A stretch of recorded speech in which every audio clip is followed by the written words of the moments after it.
a catequista como mediador entre os catequizandos e o mistério de Deus, que, de certa forma, pretendemos dizer que o catequista como acompanhante, o catequista como o mestre espiritual dos catequizandos, como nos fala o Papa Francisco na Alegria do Evangelho, ali a partir do número 160, e de que nos falam também os nossos bispos na Carta Pastoral, Catequese, a Alegria do Encontro com Jesus Cristo. Eu, ao contrário do que vocês estão à espera, não vou fazer nenhuma projeção. A única coisa que eu vou projetar é a minha voz. E família. Não. Melhor assim. Assim.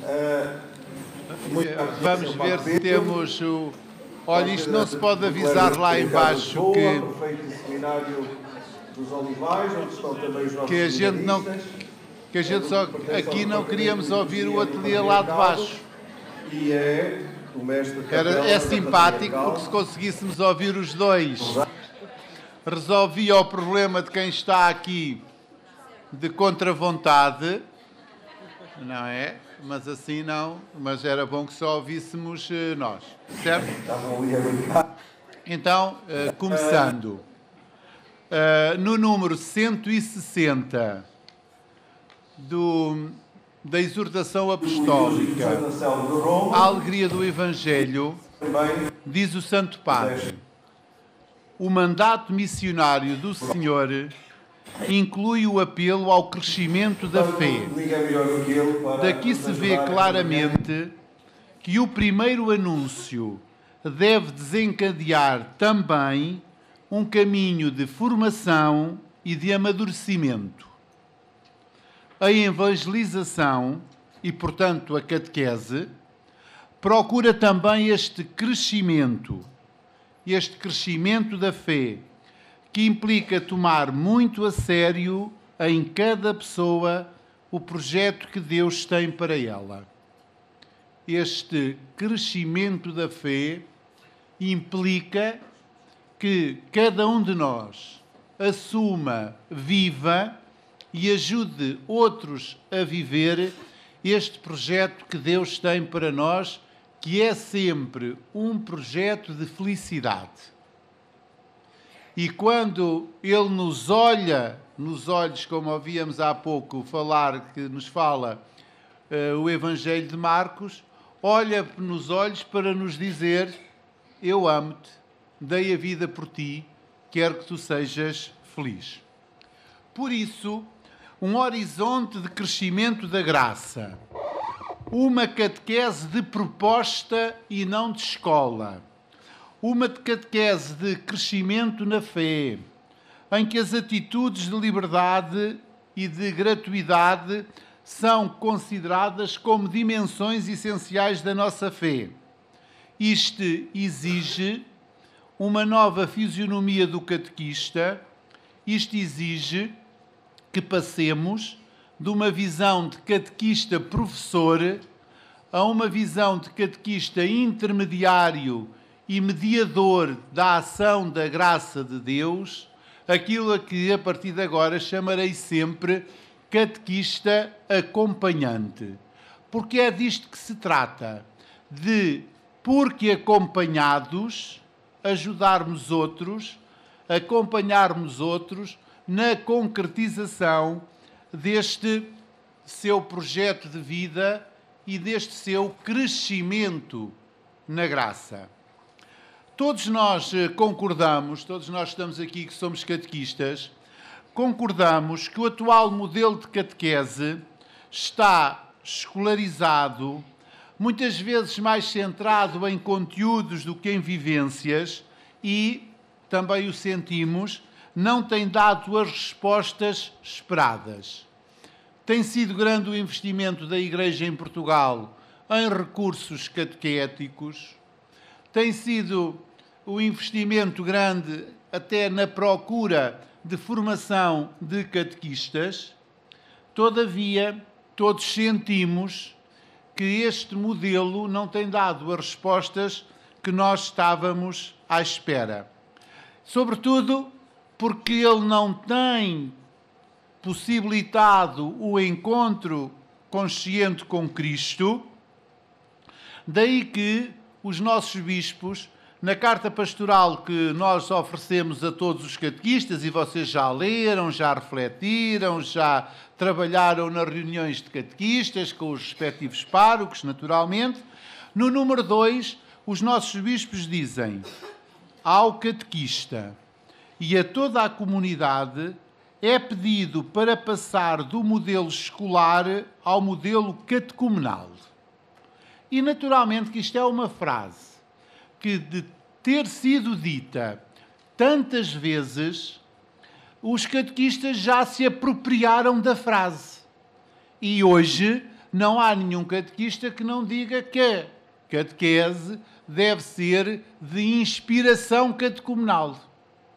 Agora, passar da frase ao que a frase significa, este é um caminho muito mais difícil.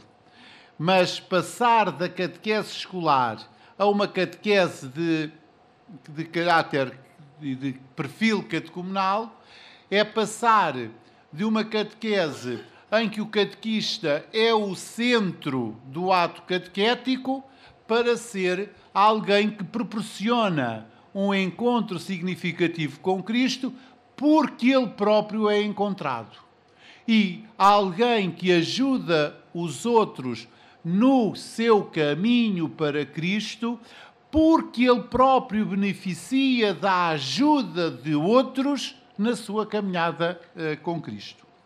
E, portanto, não podemos ter uma catequese, continuam os nossos bispos, apenas com conhecimentos cerebrais, mas de encontro pessoal com Jesus Cristo, vivido em dinâmica vocacional, segundo a qual Deus chama e o ser humano responde.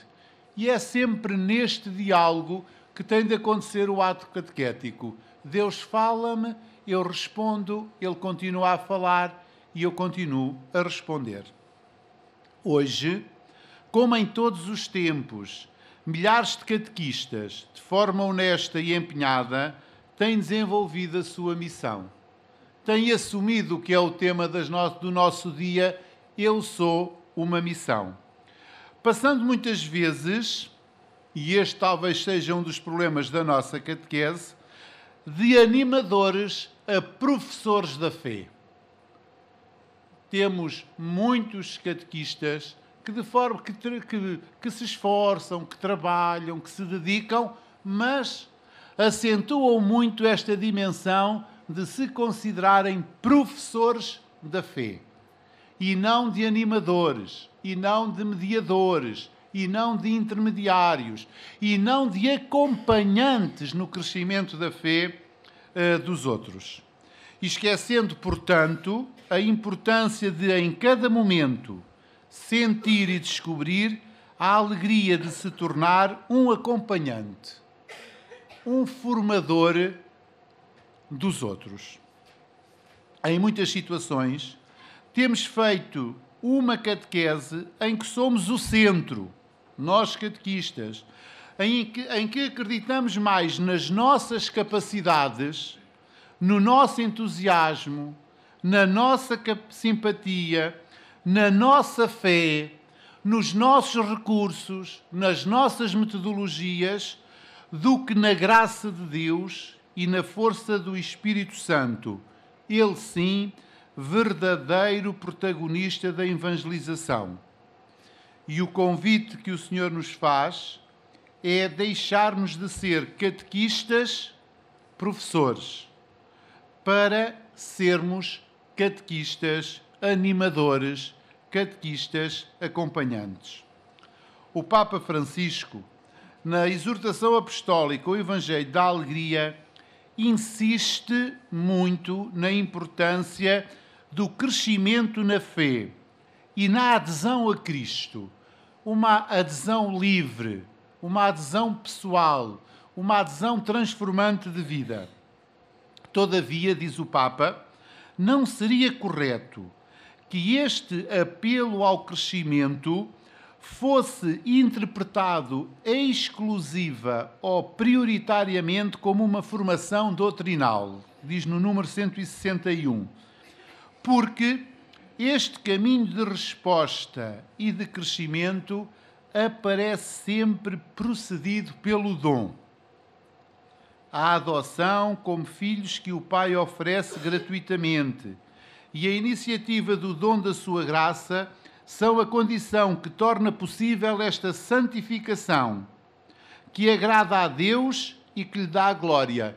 E ainda há bem pouco tempo, o nosso bispo nos desafiava a fazermos da nossa vida uma constante dar glória a Deus. É deixar-se transformar em Cristo, vivendo progressivamente de acordo com o Espírito, diz o Papa no número 162. Por isso, hoje são necessários catequistas verdadeiramente apaixonados por Cristo, dispostos a colaborar com Deus na transformação do mundo, disponíveis para colaborar na evangelização deste mesmo mundo. Por isso, não se pode perseverar numa evangelização cheia de ardor se não se está convencido por experiência própria, como dizem os bispos na carta pastoral.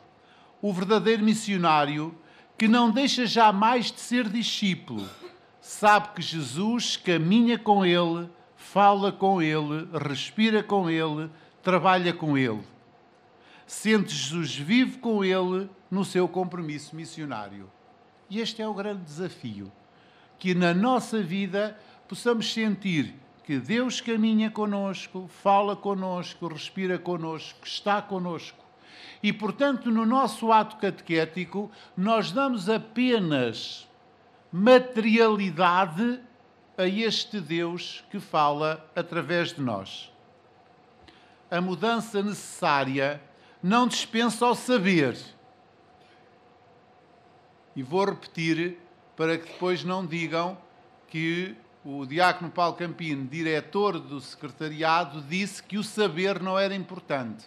Não, a mudança necessária não dispensa o saber. Mas a animação requer o novo paradigma, que nos dá a possibilidade de construir uma lógica de acompanhamento. Todos os nossos encontros, os nossos saberes, as nossas habilidades pedagógicas devem ser uma oportunidade para crescer na fé. O modelo da catequese que os tempos modernos necessitam é realmente um modelo de catequese carigmática.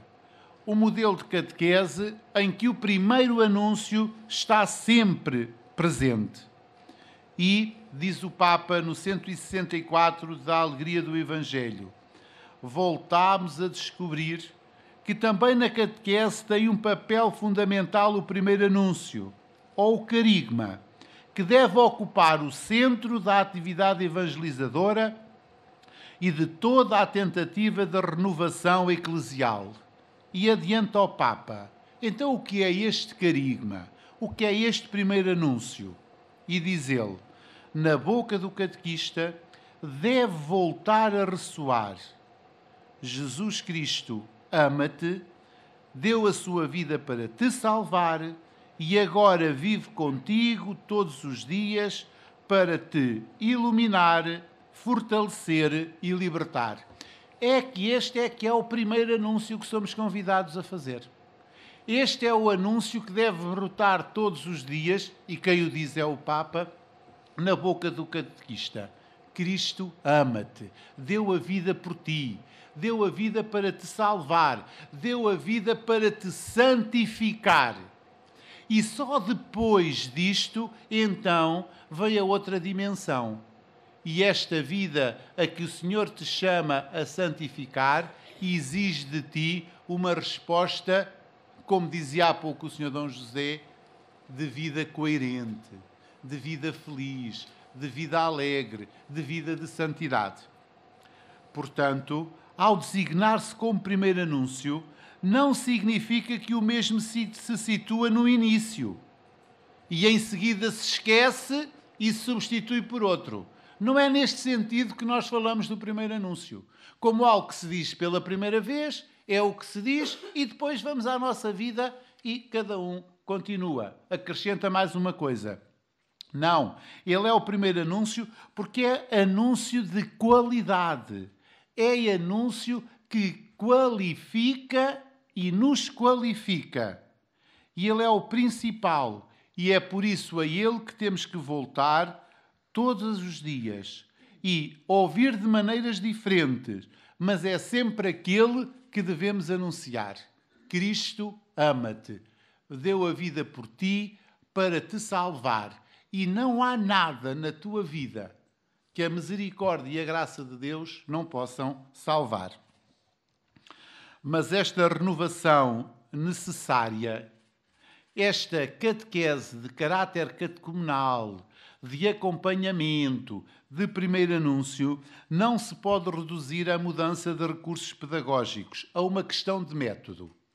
Às vezes, eu sinto que alguns catequistas estão convencidos que isto é uma questão de método. Muda-se o método pedagógico, mudam-se os recursos, faz-se mais um catecismo, faz-se mais um PowerPoint, faz-se mais um Prezi e isto resolve-se. Não, isto não é uma questão de método. É, sobretudo, uma questão de estilo e de espiritualidade. Marca, na verdade, um estilo da minha relação comigo mesmo, com os outros e com Deus. Esta é que é a renovação necessária à catequese. Como é que eu me relaciono comigo mesmo? Como é que eu me relaciono com os outros? Como é que eu me relaciono com Deus? E como é que desta minha relação com os outros e com Deus, eu os levo também a uma melhoria da sua qualidade na relação com Deus e com os outros. Por isso, não estamos só a falar de uma metodologia, não estamos só a falar de um método, estamos a falar de uma espiritualidade, da marca, do estilo que marca a nossa relação com Deus e com os outros. Um estilo que faz com que a minha relação com Deus seja uma relação de adulto, uma relação de alguém que está amadurecido na fé e que contagia outros a este amadurecimento. É alguém que é capaz de se entender como animador de um grupo, mas um animador que é simplesmente irmão. É simplesmente companheiro de estrada. É simplesmente mais um peregrino para a casa do Pai. E é isso que nós somos, catequistas.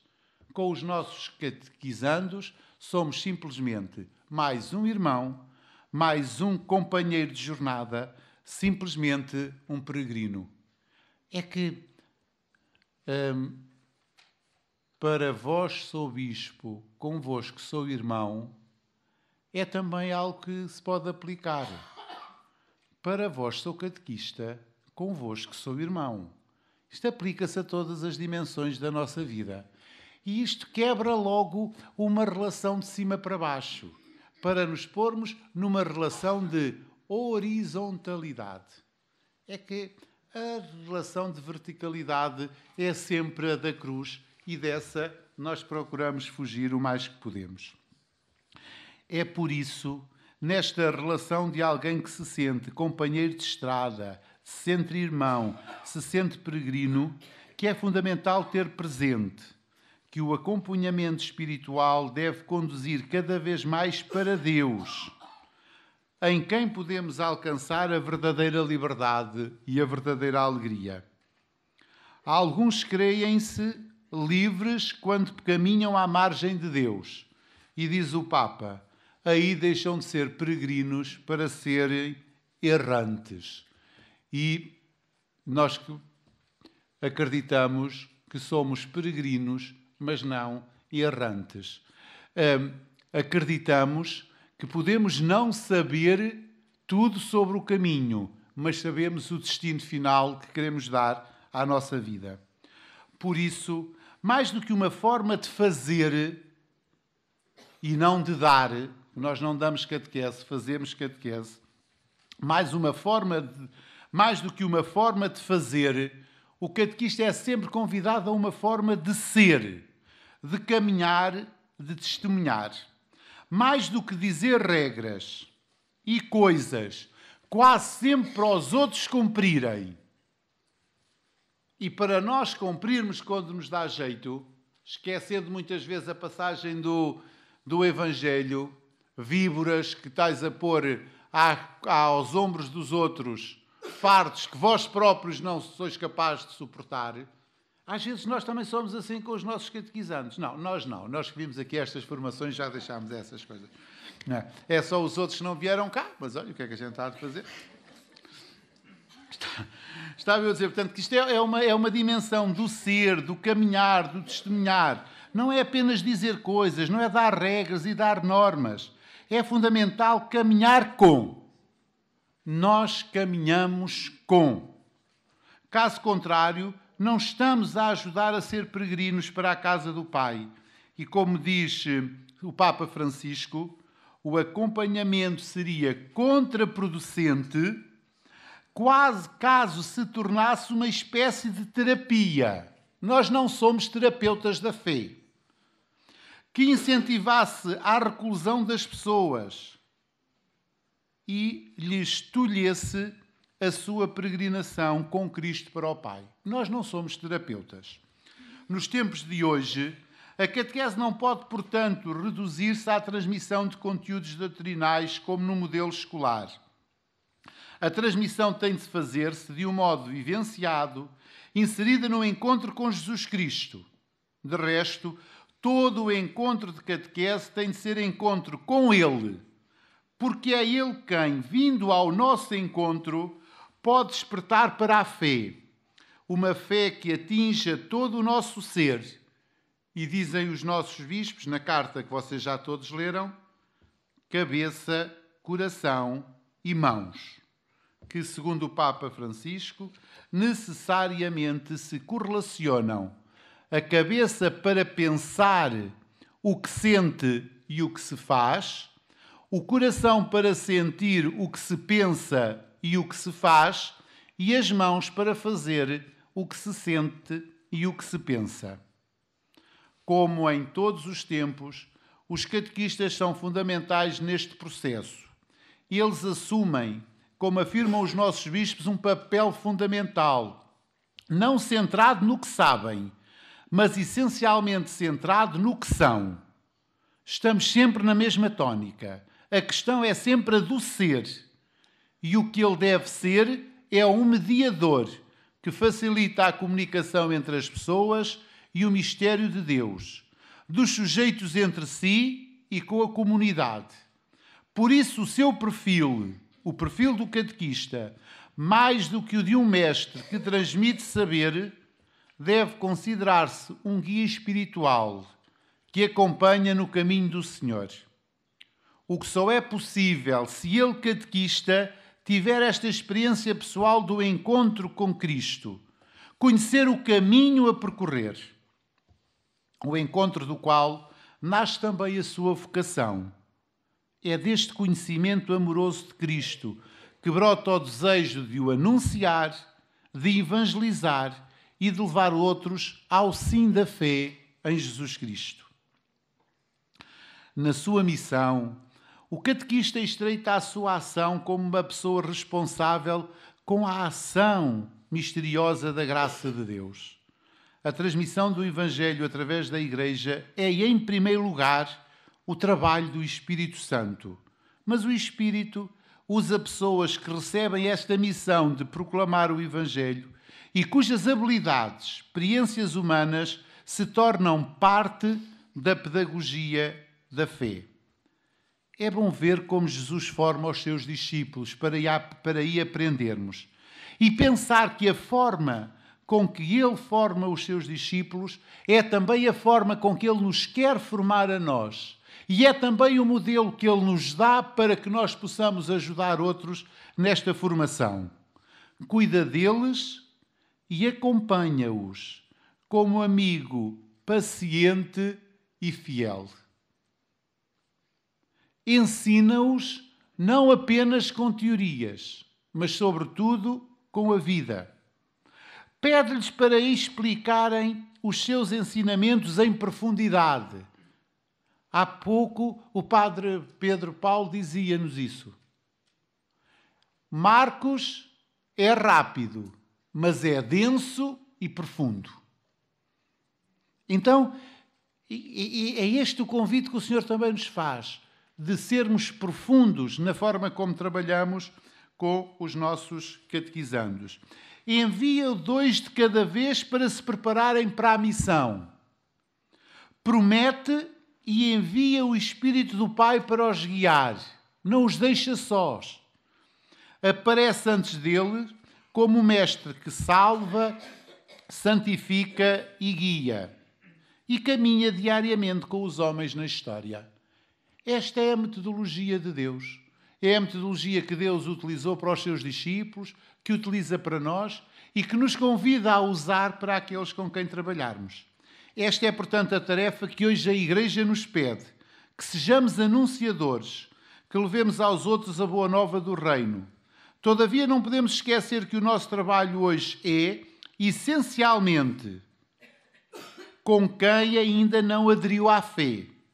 Pelo que é necessário passar de a anunciação dos objetos da fé recitados no credo à experiência de uma fé levada por um corpo que a faz ver, ouvir e tocar. É o projeto da felicidade que Deus tem para cada um de nós, que é um dos problemas da nossa catequese. Muitas vezes nós estamos a fazer uma catequese pensando que aqueles com quem estamos a trabalhar já são objeto de relação com Deus. E que, portanto, uma coisa é eu trabalhar o credo com quem acredita e para quem aquilo tem significado, ou trabalhar as mesmas verdades da fé para quem ainda não fez esta adesão pessoal. É que para cada um de nós que aqui estamos e que acreditamos, dizer que Deus é Pai e Criador de todas as coisas tem um significado completamente diferente do que tem para quem ainda não se apropriou desta verdade fundamental que nós professamos na nossa fé. E a nossa catequese hoje está cheia desta malta que ainda não fez esta apropriação da fé. Ainda não fez esta experiência de ver, de ouvir e de tocar este projeto de felicidade que Deus tem para cada um de nós. E por isso, hoje, tal como noutro tempo, é fundamental termos a consciência que o homem acredita mais nas testemunhas do que nos mestres, mais na experiência do que na doutrina, mais na vida do que em factos e nas teorias. E o testemunho da sua vida cristã é a primeira e a insubstituível forma de missão. O mundo exige e espera de nós simplicidade de vida, espírito de oração, caridade para com todos, especialmente para com os pequenos e pobres, obediência e humildade, despreendimento de si mesmo e renúncia. Sem esta marca de santidade, a nossa palavra dificilmente atingirá o coração dos homens do nosso tempo. E esta citação tão verdadeira é uma citação que tem quase 50 anos. É uma citação, tem um bocadinho menos, da Evangelii Nunciandi. O mundo precisa mais de testemunhas do que de mestres. E se somos mestres, devemos sê-lo pelo exemplo. Para nós que fazemos catequese, o outro é sempre um irmão que me ajuda a aproximar de Deus. Para nós que fazemos catequese, o outro é sempre um irmão que, ajudado, me ajuda na minha caminhada de fé. E por isso é fundamental, como nos diz o Papa Francisco no número 169 do Evangelho da Alegria, a Igreja deve iniciar os seus membros e depois diz ministros, responsáveis pastorais, todo o povo de Deus, na arte do acompanhamento. para que todos aprendam, e diz o Papa na sua linguagem, a descalçar as sandálias diante da terra sagrada do outro. O outro que eu acompanho é alguém que também me ajuda a mim na minha relação com Deus. Devemos dar ao nosso caminhar o ritmo salutar da proximidade, um olhar respeitoso, cheio de compaixão, mas ao mesmo tempo um olhar que cure, liberte, anime e amadureça a vida cristã. É, portanto, este o modelo de catequese que nós precisamos. Um modelo de catequese de acompanhamento e não um modelo de catequese em que o catequista é um professor da fé. Vejamos então algumas características que deve ter uma catequese de acompanhamento. Vamos nos servir para encontrar estas características num texto dos Atos dos Apóstolos. Podíamos escolher outro, preferi escolher este. O texto dos Atos dos Apóstolos 8, 26, 40. Filipe e o eunuco. E vamos ver como é que era o modelo de catequese de Jesus.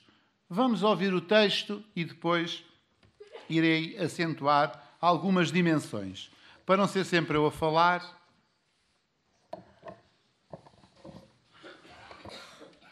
Dos Atos dos Apóstolos. O anjo do Senhor falou a Filipe e disse-lhe: Põe-te a caminho e dirige-te para sul, pela estrada que desce de Jerusalém para Gaza, a qual se encontra deserta. Ele pôs-se a caminho e foi para lá. Ora, um etíope eunuco e alto funcionário da rainha Candace da Etiópia e superintendente de todos os seus tesouros que tinha ido em peregrinação a Jerusalém, regressava na mesma altura, sentado no seu carro, a ler o profeta Isaías. O Espírito disse a Filipe: Vai e acompanha aquele carro. Filipe, acorrendo, ouviu o etíope a ler o profeta Isaías e perguntou-lhe: Compreendes verdadeiramente o que estás a ler? Respondeu ele: E como poderei compreender sem alguém que me oriente? E convidou Filipe a subir e a sentar-se junto dele. A passagem da Escritura que ele estava a ler era a seguinte: Como ovelha levada ao matadouro, e como cordeiro sem voz diante daquele que o tosquia, assim ele não abre a sua boca. Na humilhação se consumou o seu julgamento, e quem poderá contar a sua geração? A face da terra foi tirada da sua vida. Dirigindo-se a Filipe, o eunuco disse-lhe: Peço-te que me digas, de quem fala o profeta?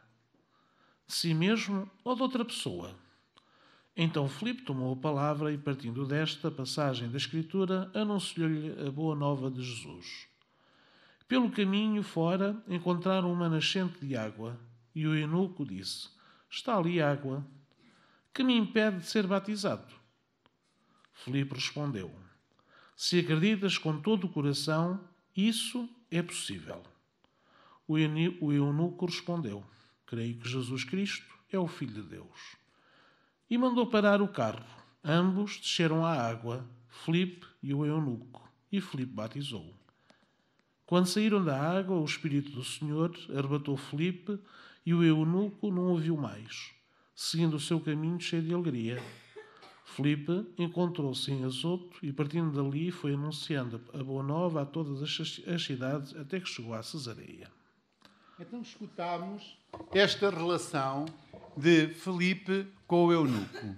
E daqui penso que podemos tirar algumas características, eu penso que 4 características, que nos ajudam a compreender esta catequese de acompanhamento. Primeira característica: acolher e deixar-se acolher. Acolher e deixar-se acolher. Não é só acolher. A primeira parte da narrativa fala-nos do encontro entre Filipe, o evangelizador, o catequista, e o eunuco, aquele que andava à procura. Podemos dizer aqui o catequizando.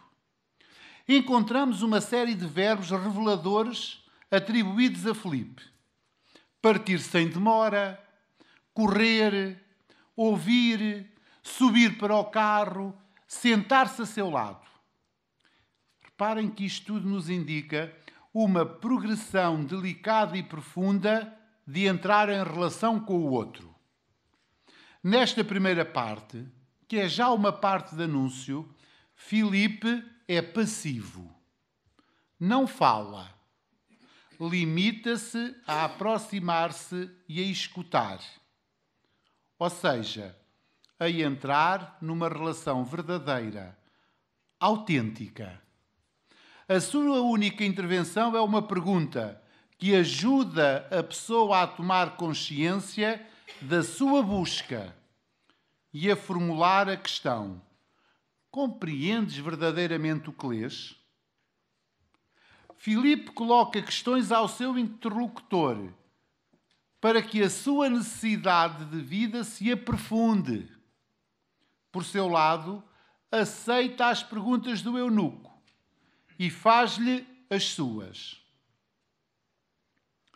Hoje, mais do que nunca, precisamos de homens e de mulheres que conheçam, a partir da sua própria experiência de acompanhamento, o modo de proceder, onde reina a prudência, a capacidade de compreensão, a arte de esperar, a docilidade do espírito. Precisamos de nos exercitar como catequistas de acompanhamento na arte de escutar, mas um escutar que é mais do que saber ouvir. Filipe não começou imediatamente a falar. Apenas lhe perguntou: tu compreendes o que estás a ler? E escutar na comunicação com o outro é a capacidade do coração que torna possível a proximidade, sem a qual não existe verdadeiro encontro espiritual. E escutar ajuda-nos a individuar o gesto e as palavras oportunas que nos desinstalam da nossa condição de espectadores. Nós nunca somos espectadores da caminhada dos outros. Esta primeira parte do texto sugere-nos uma primeira fase de um esforço de acompanhamento na fé. E é importante que os acompanhadores, que os acompanhantes, que os anunciadores, que os catequistas se sintam também destinatários do mistério. E tal só é possível se nos desinstalarmos da postura de mestres e nos colocarmos no lugar dos destinatários do Evangelho. Acolher e deixar-se acolher pressupõe estar atento à voz de Cristo que nos convida a sair de nós mesmos e nos procede. É que a procedência de Cristo exige uma revisão dos critérios pastorais tradicionais, pois o anúncio do Evangelho não é um objeto que se possa ser dado a outros, nem depende dos objetivos que alcançamos. Que às vezes nós andamos com isto ao contrário. A precedência de Cristo já lá está. A graça de Cristo já lá está. Não dependem de nós. O caminho da fé exige um tempo de encontro recíproco, de hospitalidade mútua. Podemos ver isto num outro texto da Sagrada Escritura, que nós catequistas usamos muito, como modelo de ato catequético, que é o texto dos discípulos de Emaús. Jesus entra em conversa com aqueles dois e deixa-se acolher na necessidade de vida dos dois discípulos. Faz mais uma vez perguntas. Que palavras são essas que trocais enquanto caminhais? De que falais? É a pergunta que Jesus faz àqueles discípulos de Emaús. No caminho de Emaús, Jesus, como mestre e sábio na arte da conversão, parte da situação existencial em que os dois discípulos se encontram naquele momento. Provoca-os para que falem à vontade das causas da sua tristeza. No fundo do coração dos discípulos, há um grande vazio que inconscientemente querem preencher, conversando e discutindo entre si. É como aquela situação em que nós precisamos de falar, porque as coisas cá dentro estão de tal forma que a gente precisa desabafar, de dizer. E era o que acontecia com aqueles discípulos. Eles iam tristes, iam desanimados, iam com um vazio. Aquele a quem tinham acreditado, afinal, eles pareciam estar confundidos. E Jesus faz-lhes uma pergunta. A pergunta de Jesus sobre o problema que lhes causa tanto sofrimento foi o ponto de partida para encontrar a resposta que no fim do itinerário iria esclarecê-los, iluminá-los e devolver-lhes a alegria e esperança perdida. Quem acompanha, o catequista acompanhante, sabe reconhecer a situação de cada pessoa diante de Deus e a sua vida em graça são um mistério que ninguém pode conhecer plenamente a partir do exterior. Isto leva-nos a não julgarmos os nossos catequizandos, as suas famílias, porque ninguém consegue avaliar ninguém a partir do exterior. A experiência pessoal de nos deixarmos acompanhar e curar, conseguindo exprimir em plena sinceridade a nossa vida a quem nos acompanha, ensina-nos a ser pacientes e compreensivos com os outros e habilita-nos a encontrar as formas para despertar neles a confiança, a abertura e a vontade de crescer, afirma o Papa Francisco no número 172. É a pedagogia amorosa de Jesus que dá sempre certo. Foi a pedagogia amorosa de Jesus com aqueles discípulos de Emaús que deu certo. Por isso eles abrem o coração e contam. Mas para isso exigiu paciência, escuta, tempo para a resposta, que ele caminhasse com eles. Depois de um longo diálogo, o peregrino, os discípulos não discutem mais entre si, mas são unânimes. Insistem para que ele permaneça com eles naquela noite. O pedido permanece conosco que apresenta Lucas, expressa o desejo de ser discípulo de Jesus. Depois que Jesus aceitou o convite, a casa de Emaús, em vez de se tornar um lugar de fuga e de fechamento, como os discípulos pretendiam, tornou-se um lugar de acolhimento e de partilha, de iluminação, de ponto de partida para voltar à comunhão com a comunidade dos restantes companheiros.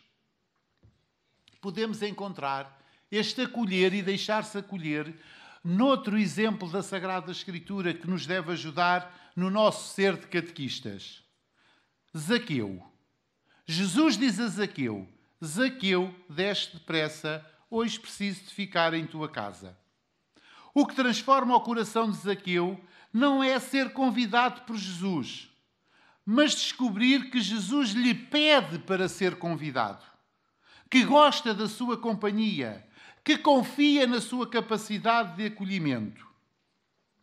E isto é a primeira vez que acontece na vida daquele homem. Como diz André Foncion, que é um grande catequeta, num livrinho que ele tem, A Gramática Espiritual para uma Pastoral da Criatividade, a tarefa da evangelização é muitas vezes anunciada em termos de exigência de acolhimento. Diz-se que as nossas comunidades cristãs devem ser acolhedoras. Claro que sim. Nós, até o nosso Bispo Emérito, até queria que em cada comunidade existisse um grupo de acolhimento e missão. Lembram-se disso, não se lembram? Aliás, existem em todas. Claro que sim. As nossas comunidades devem ser comunidades de acolhimento. Claro que nós, catequistas, devemos ser pessoas de acolhimento. Mas não há neste convite a ser acolhedor para com os outros uma posição de superioridade em relação a eles. Não somos acolhedores que nos consideramos muitas vezes superiores àqueles a quem acolhemos? Diz o André Foncion. Ao multiplicarmos os sinais de acolhimento, não estaremos a dizer-lhes implicitamente: vinde encontrar em nós o que não encontreis em vós? Assim, no jogo da comunicação, o que acolhe coloca-se subrepticiamente numa posição alta, enquanto que o acolhido é remetido para uma posição baixa. E, naturalmente, que daí vem a dificuldade em conduzir um diálogo evangélico autêntico, quando alguém fica preso na armadilha de uma relação dominante-dominado. Para sair desta armadilha, teríamos, conforme o Evangelho, de inverter a lógica. Nunca procurar acolher o outro, mas arriscar-se a ser acolhido por ele, confiando nas suas capacidades de acolhimento. O esforço da fé implica que o catequista, que o evangelizador, se deixe acolher na vida, nas perguntas, nas dúvidas e na necessidade da vida do outro. E não se trata apenas de uma estratégia didática, mas de uma profunda atitude humana. O outro é alguém a quem eu faço crescer na fé. Desculpem, o outro não é alguém a quem eu faço crescer na fé, mas sim um irmão que eu acompanho, oriento, ajudo e me ajuda também a mim na minha relação com Deus. O crescimento da fé nunca pode ser um monólogo, como muitas vezes são as nossas catequeses. É que nós, muitas vezes, catequistas, levamos à letra a passagem da Sagrada Escritura: fala, Senhor, que o teu servo escuta. E aqui os servos serão os catequizandos e os senhores seremos nós. Este não pode ser o dinamismo de quem quer acompanhar os outros. Outra dimensão de uma catequese de acompanhamento poderíamos chamar evangelizar a partir de si e deixar-se evangelizar a partir do outro. A segunda parte do texto que acabamos de escutar diz-nos que Filipe lhe anunciou a boa nova de Jesus, no versículo 35. Literalmente, evangelizou-lhe Jesus. Não sabemos o que Filipe disse ao eunuco, mas o texto de Isaías sobre o servo sofredor faz-nos compreender que foi direito ao coração da mensagem cristã, o mistério da morte e ressurreição do Senhor. Há ali um detalhe importante, a referência à vida cortada, sem descendência. Era o que acontecia ao eunuco. Ele não tinha em condições de ter descendência. E isso, para aquela cultura, era o pior que podia acontecer a um homem. Esta referência à sua vida cortada, sem descendência, faz-me perceber que o que o Filipe lhe disse alcançou diretamente a sua necessidade de vida. Também ele era um homem marginalizado, desprezado, excluído do meio social e religioso por causa da sua mutilação física, da sua impossibilidade de ter descendência. Nesta situação de pobreza radical, Filipe faz ressoar os sinos de Páscoa sobre aquela situação em concreto. Não é possível evangelizar sem humanizar, sem fazer com que o ser humano manifeste o melhor de si mesmo. Notemos que, para que a mensagem do evangelizador seja vista como significativa para quem o escuta, torna necessário que esta mensagem seja uma boa nova para a vida daquele a quem ele fala. Falar da fé é falar de Jesus, é falar do Evangelho a quem o escuta, é falar de si mesmo. Sem estas três implicações, o anúncio não é vida nova. O acompanhante, o catequista que acompanha, é, sobretudo, nesta segunda fase do acompanhamento, uma testemunha da graça de Deus. Proclama o Evangelho, dizendo que o próprio Evangelho operou nele. Podemos dizer que, estritamente falando, que ele não testemunha o Evangelho, como se o Evangelho fosse declaradamente uma coisa definitiva, mas aquilo em que o Evangelho o tornou. O que o Evangelho pode fazer na sua vida e na vida daquele a quem ele se dirige. Neste jogo de transmissão, a situação do destinatário modifica a percepção e a experiência do evangelizador. O movimento não é unidirecional. A situação do eunuco abre a Filipe uma nova perspectiva na fecundidade do Evangelho na sua própria vida. Para que esta mudança seja possível, é necessário, como diz André Foncion, que o catequista acompanhante articule muito bem a pregação de Jesus com a pregação sobre Jesus. Na primeira, quando nós estamos a fazer a pregação de Jesus, nós estamos a dizer que Jesus chama as pessoas a uma maior humanização, à fraternidade, à experiência de reconhecer a Deus como Pai. E isto é bom. Mas na segunda, na pregação sobre Jesus, nós centramos na sua morte e ressurreição e na proposta de vida nova que daí nos vem. Reparem que isto leva a tomarmos consciência que a proposta de Deus a nosso respeito não é apenas a de vivermos com dignidade, não é apenas a de vivermos em fraternidade. Isto sim já é bom, mas é muito mais profundo. Deus quer ir muito mais longe. Deus quer dizer que nos ama, que deu a vida por nós e que não há nada na nossa vida que a graça e a misericórdia de Deus não possa ultrapassar. E isto é passar da pregação de Jesus para a pregação sobre Jesus, sobre a vida nova da graça que Ele vem instaurar em cada um de nós. Para que isto seja possível, é portanto necessário que o catequista, como acompanhante, sinta em si esta vida nova da graça que o encontro com Cristo nele gerou. O catequista acompanhante, intermediário entre a graça divina e o catequizando, saboreia na vida o que é ser acompanhado.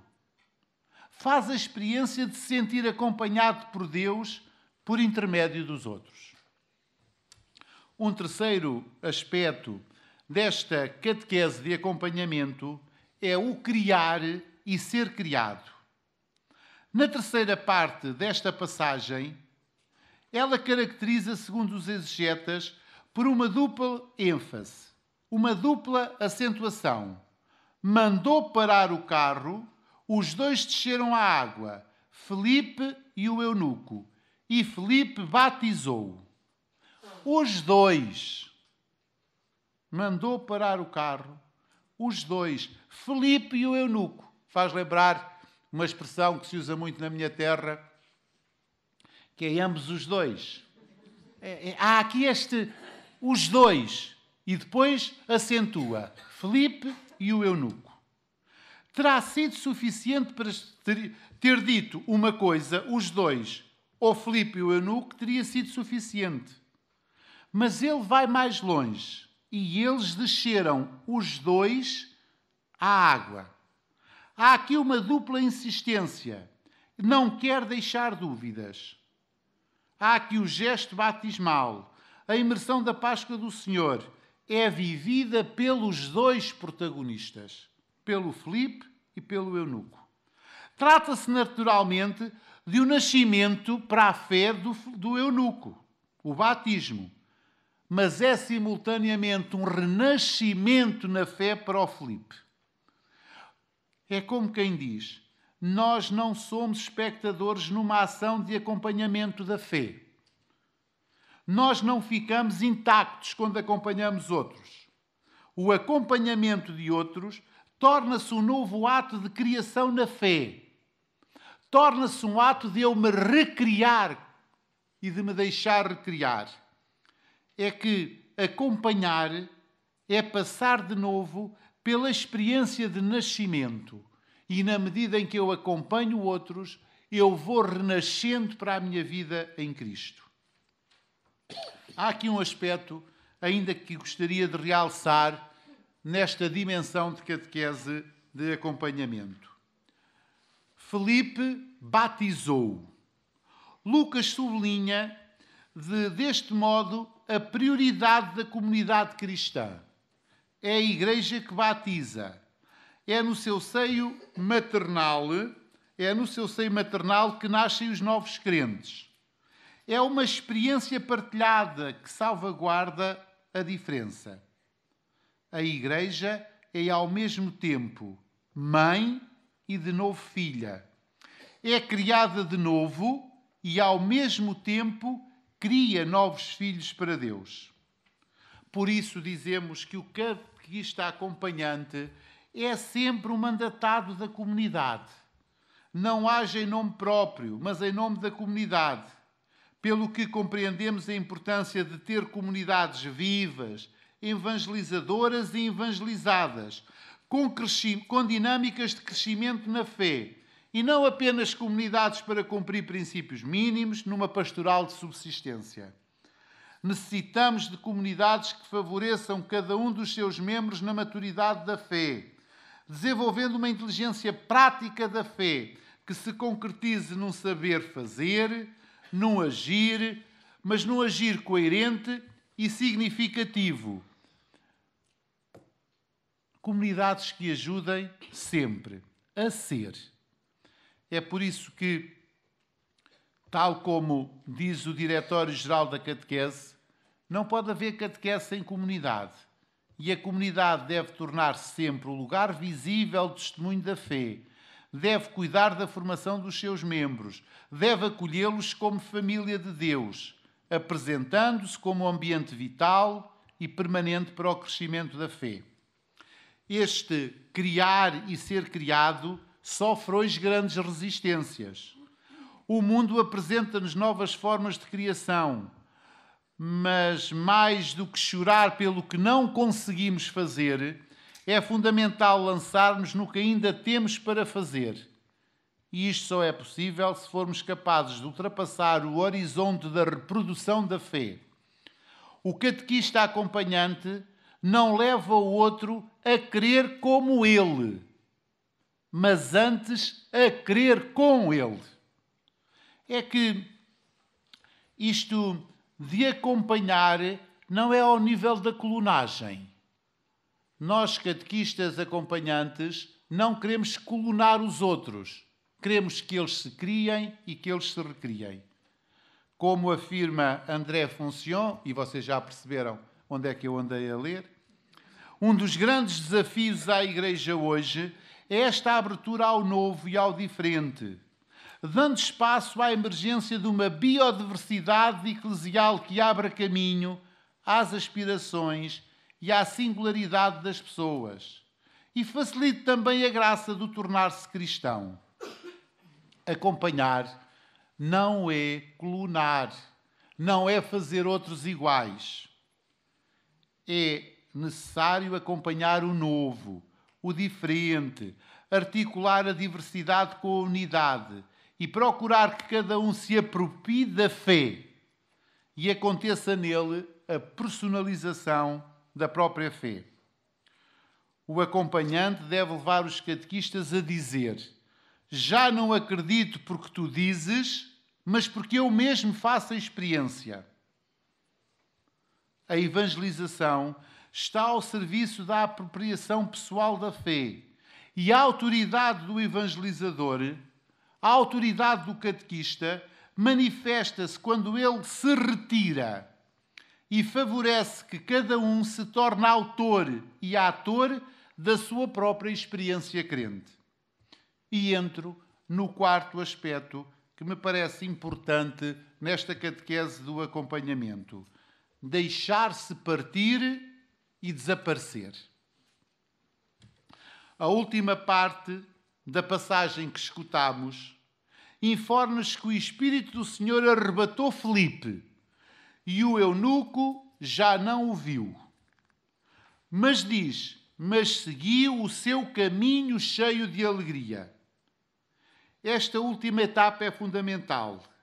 Marca o caráter da mediação de todo o acompanhante.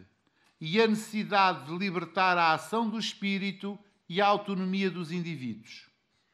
O acompanhante completa a sua tarefa, o acompanhamento completa a sua tarefa logo que o acompanhante desaparece. Desaparecimento do educador é a condição da interioridade da ação educativa. O único exegeta competente é o Espírito Santo. Então é preciso que cada um seja autorizado. E este é o sentido profundo da autoridade. Ainda há bocado o nosso bispo falava disso. A escrever na sua vida o seu próprio Evangelho, o quinto Evangelho. O Evangelho que se escreve pela palavra e pela vida de todos os crentes. É o mesmo que acontece nos discípulos de Emaús. Jesus desaparece. Neste momento, a diferença entre o evangelizador e o destinatário desaparece. A diferença entre o acompanhante e o acompanhado desaparece. Porque agora são irmãos. Porque agora a evangelização é recíproca. Porque agora acompanham-se mutuamente. Concluindo, esta releitura da narrativa de Lucas permite-nos compreender que todo o ato de educação se joga num registro de reciprocidade. Todo o ato catequético de acompanhamento é um ato de reciprocidade, ainda que uma reciprocidade assimétrica. Chamamos a esta forma de relação, quando em catequese, catequese de acompanhamento. E podemos, por conseguinte, definir um catequista como um verdadeiro companheiro de estrada. Vemos bem que a reciprocidade é transversal às 4 passagens. No acolhimento, acolher e arriscar-se a ser acolhido. No anúncio, pôr em contacto com o Evangelho através da sua própria experiência para anunciar a partir da experiência do outro. Na experiência de sacramental. Claro que este caminhar é também um movimento da vontade e das faculdades, de quem não se deixa ficar instalado pelo que já alcançou, acomodado, dominado pelo conforto e pela rotina. Um catequista acompanhante não se limita a conhecer o caminho, mas a amar este caminho e a querer fazer este caminho com aquele que acompanha. Será sempre uma caminhada com avanços e recuos, com progresso e com reprogresso. E há sempre uma tarefa diária, é sempre uma tarefa diária e permanente. É sempre uma questão de perseverança. Mas não é uma caminhada de fundo. Temos de ajudar e deixar que nos ajudem no sentido de vencer esta tentação de querer caminhar muito e em pouco tempo. É quando isto acontece, gastamos logo as nossas energias e depois ficamos cansados. Neste acompanhamento, nesta catequese de acompanhamento, a dimensão da esperança tem de marcar lugar. Quem caminha tem a sua esperança clara e tem uma esperança fundamentada. E como diz São Paulo, também a nós se aplica: eu sei em quem pus a minha confiança. Acompanhar não significa substituir ou supor. Ninguém pode acreditar por o outro. Ninguém pode rezar pelo outro. Ninguém pode seguir Jesus pelo outro. Bem, podemos rezar uns pelos outros, mas percebe o que eu quero dizer? Que eu não posso fazer as orações que o outro deve fazer. Eu faço sempre as minhas. Acompanhar não significa ensinar uma lição religiosa, nem um tópico ou um conteúdo. Acompanhar significa estar ao lado do outro como uma presença de suporte pessoal, de ajuda, de orientação. Falamos de acompanhamento porque o caminho da fé é um processo de fé. Implica, compromete toda a pessoa. compromete o conhecimento, a vontade, o comportamento. Compromete o relacionamento com ele, o relacionamento com os outros e o relacionamento com Deus. Permitam que termine mais uma vez com André Foncion, que eu acho que os catequistas devem ler. Ele tem uma parábola que nos pode ajudar a compreender o que é isto de catequese de acompanhamento. É uma parábola que ele conta a partir de um acontecimento que se deu em França em 1999.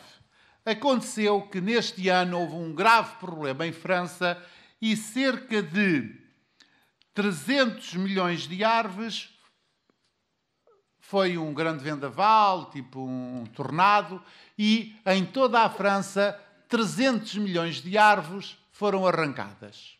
Isto é um problema. E então o que é que aconteceu? Isto é uma catástrofe.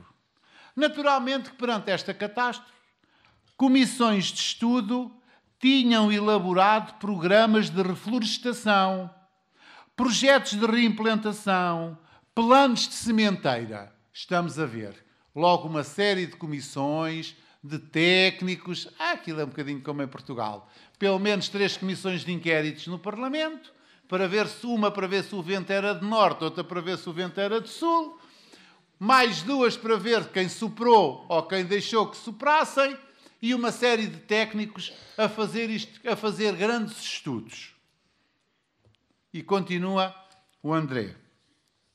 Mas, depois destes estudos, quando se preparavam para iniciar estes planos de reflorestação, os engenheiros silvicultores constataram que a floresta os tinha ultrapassado. Constataram uma regeneração mais rápida que a prevista, o que vinha contrariar os seus planos, manifestando por vezes novas configurações mais vantajosas do que aquelas que as comissões poderiam ter pensado. A regeneração natural da floresta manifestava, com maior respeito, uma biodiversidade e um equilíbrio ecológico melhores entre pinheiros e árvores frondosas. Segundo a política voluntarista de reconstrução da floresta, que tinha os seus próprios planos, os engenheiros passaram uma política mais suave de acompanhamento da regeneração natural da floresta, discernindo e aproveitando as possibilidades novas e as vantagens que a regeneração natural lhes oferecia. Não se tratava de renunciar a qualquer intervenção, mas, com mais vantagem, acompanhar de forma ativa e vigilante um processo de regeneração natural. Claro que nós não queremos comparar aqui os catequizandos com as árvores arrancadas da França. Claro que a humanidade não é uma floresta e os seres humanos não são plantas. Mas o que analogicamente interessa para o nosso caso é a mudança de atitudes dos silvicultores.